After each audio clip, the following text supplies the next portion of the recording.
Анжела была преданной матерью, которая очень дорожила своим сыном и была готова сделать все, что в ее силах, чтобы обеспечить ему успех и счастье. К сожалению, однажды он внезапно умер, и на его похоронах Анжела со злостью открыла гроб сына. То, что произошло дальше, заставило всех закричать. Анжела растила своего сына Ричарда в маленьком городке. У них не было многого, но они были счастливы и довольны. Анжела много работала, чтобы дать сыну хорошее образование и обеспечить его всем необходимым. Она обязательно проводила с ним время и учила его важности семьи, трудолюбию и доброте. Когда Анжела была моложе, она влюбилась в Стивена, красивого молодого человека, с которым выросла. До него она никем не интересовалась и ни с кем не встречалась. Ей было трудно доверять людям, но Стивен помог ей легко открыть свое сердце. У них закрутился роман, и через несколько месяцев отношений Анжела забеременела. Она рассказала об этом Стивену, ожидая, что он поддержит ее, но его реакция шокировала ее. Он пригрозил ей сделать выбор между ним и тем, что она носит в своем животе. В ответ Анжела напомнила ему обо всех обещаниях, которые он ей давал, но она даже не успела закончить фразу, как Стивен прервал ее и сунул ей в руки деньги. «Избавься от этой штуки, я не готов стать отцом», — сказал мужчина и вышел за дверь, оставив ее одну справляться со стыдом, связанным с внебрачной беременностью. Несколько друзей пожалели Анжелу, а другие говорили за ее спиной и считали, что ее жизнь разрушена. Ведь ей было всего 19 лет, и у нее не было ни родителей, ни родственников. Как же она будет растить ребенка одна? Во время беременности Анжела размышляла, правильный ли выбор она сделала, оставив ребенка. Возможно, было бы гораздо проще поступить так, как хотел Стивен, размышляла она. Но как бы ни казалось это легким выходом, Анжела так и не нашла в себе сил поступить именно так. Готовая сделать все, чтобы стать матерью, Анжела бралась за разную работу и начинала откладывать деньги на будущее. Работая в круглосуточном магазине, Анжела познакомилась с Линдой, состоятельной женщиной, которая владела некоммерческой организацией, оказывающей помощь молодым матерям. Под руководством и при поддержке Линды Анжела смогла обрести финансовую стабильность. В положенный срок она родила красивого мальчика, которого назвала Ричард. Когда она впервые взяла мальчика на руки, по ее лицу потекли слезы радости. «Мой дорогой сын, я обещаю никогда не покидать тебя. Я всегда буду рядом, чтобы направлять и защищать тебя», — сказала Анжела и поцеловала его в лоб. В течение многих лет она выполняла обещания, данные Ричарду. Они были вместе каждый день и проводили вдали друг от друга лишь несколько часов, когда Ричард был в школе или Анжела работала. В подростковом возрасте Ричард активно занимался спортом и был капитаном своей футбольной команды. В учебе он также преуспевал, часто получая одни пятерки. Кроме того, он был довольно красив, поэтому девушки часто бросались на него. Благодаря советам матери он знал, как держать их на расстоянии и избегать неприятностей. После окончания школы Ричард получил стипендию на обучение в колледже за 1000 миль от маленького городка, в котором он вырос вместе с матерью.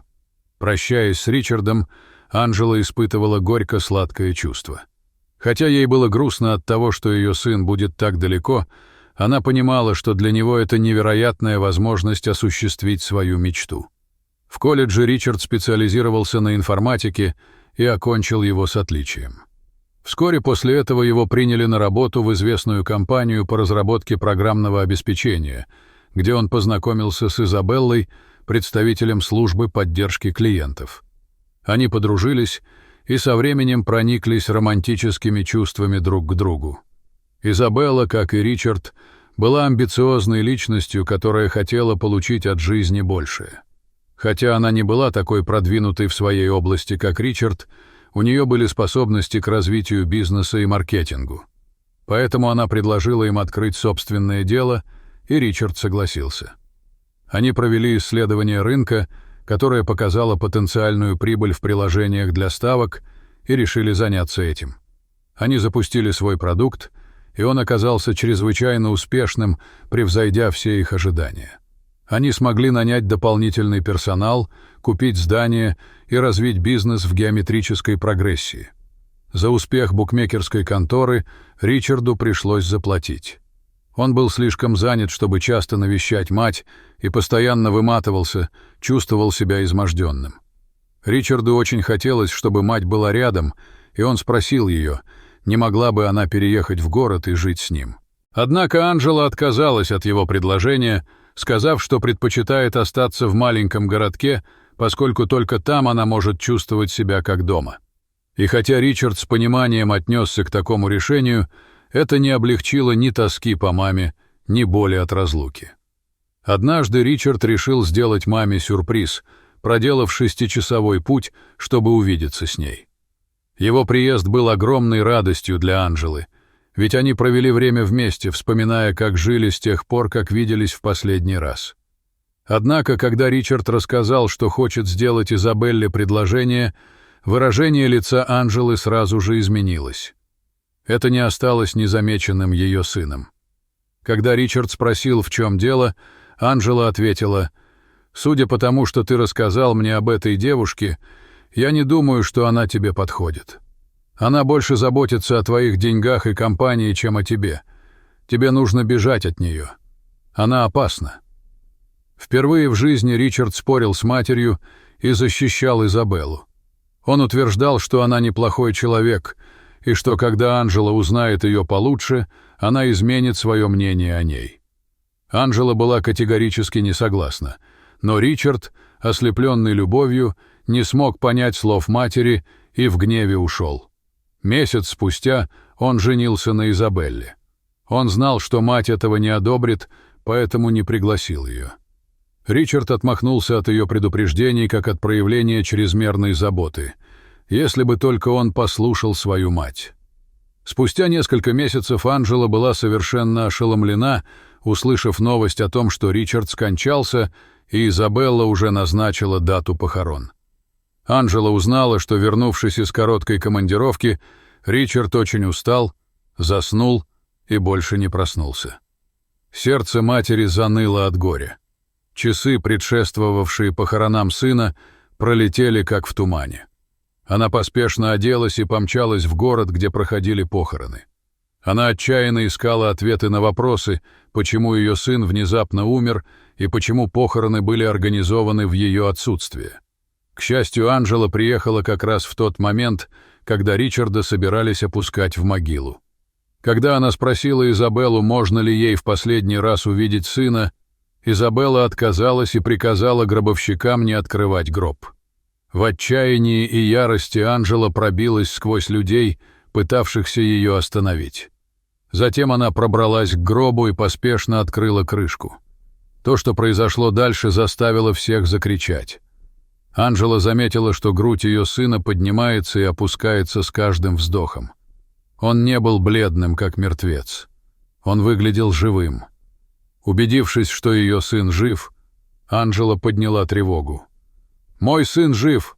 Он не умер!» — закричала она. Затем она указала пальцем на Изабеллу.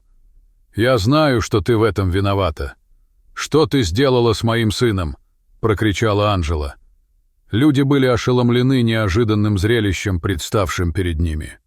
Подбежав к гробу, они обнаружили, что Ричард действительно жив. Немедленно была вызвана машина скорой помощи, чтобы отвезти его в больницу для дальнейшего обследования. Один из друзей Ричарда, оказавшийся офицером полиции, присутствовал при этом и немедленно взял Изабеллу под стражу. Отчаявшись добиться смягчения приговора, Изабелла призналась, что дала Ричарду передозировку снотворного, чтобы успеть похоронить его до того, как действие препарата закончится.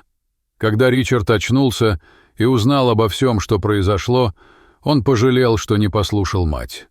Однако он был рад, что мама спасла его, дав второй шанс на жизнь. Как выяснилось, Изабелла пыталась избавиться от Ричарда, чтобы получить полный контроль над его имуществом и компанией. В наказание за свое преступление суд обязал ее отказаться от всех прав на компанию и приговорил к тюремному заключению. Дорогие зрители, что вы думаете об этой истории? Напишите, пожалуйста, в комментариях. А если вам понравилось это видео, то ставьте лайк и подписывайтесь на наш канал. До свидания.